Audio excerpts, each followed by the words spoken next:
بسم اللہ الرحمن الرحیم، السلام علیکم ورحمۃ اللہ وبرکاتہ۔ آج ہم جا رہے ہیں بھائی مکہ مکرمہ سے صلح حدیبہ، جہاں ہوا تھا واقعہ صلح حدیبہ، غزوہ حدیبہ، جب سرکار دو عالم صلی اللہ تعالیٰ علیہ وآلہ وسلم اور کفار مکہ کے درمیان جو ایک عظیم معاہدہ طے پایا تھا، جس جگہ پر آقا دو جہاں صلی اللہ علیہ وسلم نے بیٹھ کر معاہدہ فرمایا تھا اور صحابہ کرام سے بیعت کی تھی، وہ بیعت جو حضور آقا دو جہاں صلی اللہ علیہ وسلم سے صحابہ نے وعدہ کیا تھا، اس جگہ پر جا رہے ہیں۔ آج ہمارے میزبان ہیں محترم جناب صلاح الدین ایوبی صاحب، جتوئی ہیں لیکن ہم نے انہیں ایوبی بنا دیا ہے۔ السلام علیکم۔ السلام۔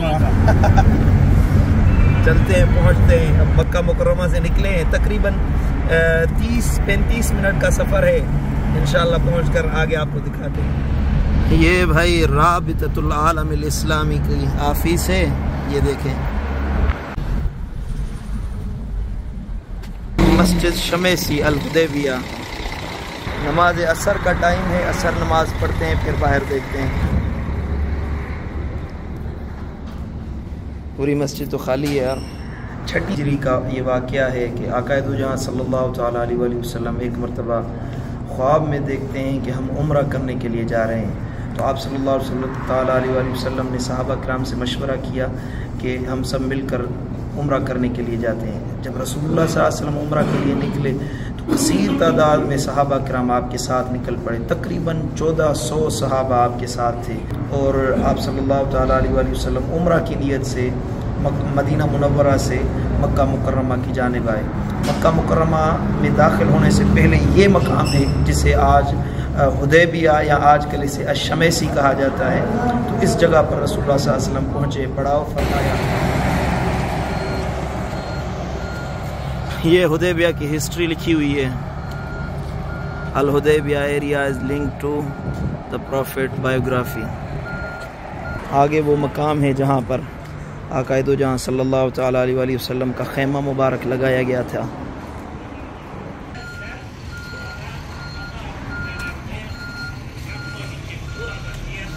یہ وہ جگہ ہے جہاں پر حضور کا خیمہ اطہر لگایا گیا تھا۔ پرانی جگہ ہے، یا مسجد تھی لیکن بعد میں یہ سعودی حکومت نے توڑ دی۔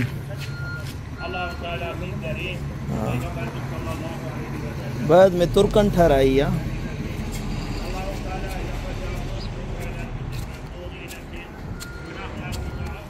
اس کے بعد جب آقا دو جہاں صلی اللہ تعالیٰ علیہ وآلہ وسلم اس جگہ تشریف فرما ہوئے، اس جگہ آقا دو جہاں صلی اللہ علیہ وسلم کا خیمہ اطہر لگایا گیا تھا۔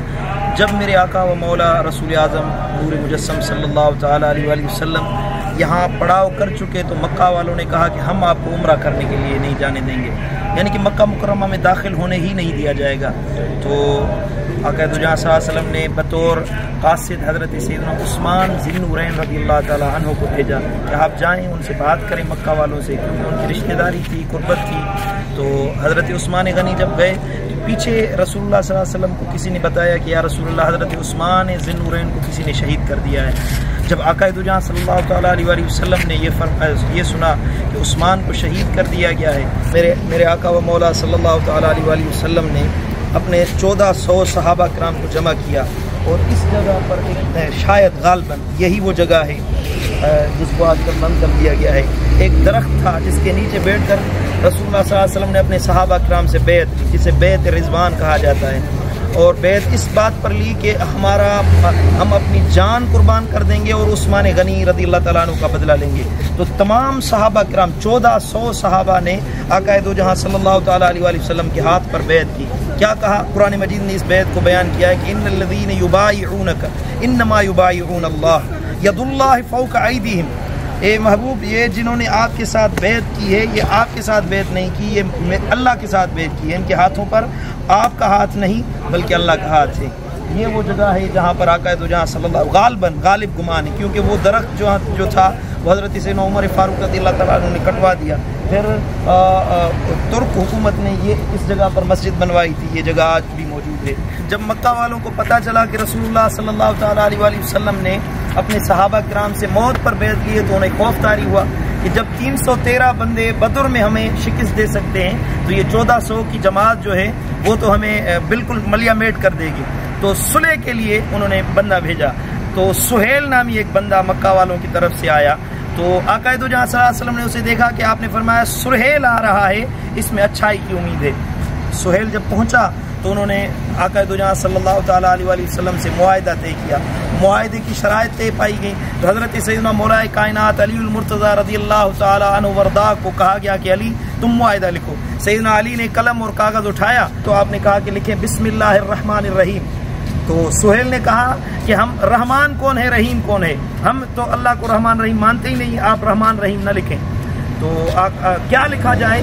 بِاسْمِكَ اللہم۔ اس نے کہا، سہیل نے کہا کہ یہ لکھے بِاسْمِكَ اللہم، تو آقا نے فرمایا کہ بسم اللہ الرحمن الرحیم مٹا کر علی بِاسْمِكَ اللہم لکھو۔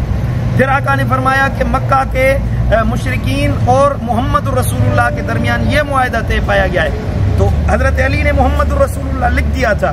سہیل نے کہا کہ ہم آپ کو اللہ کا رسول مانتے ہی نہیں ہیں، تو آپ کو کس طرح ہم رسول اللہ لکھے، جھگڑا اسی بات پر ہے۔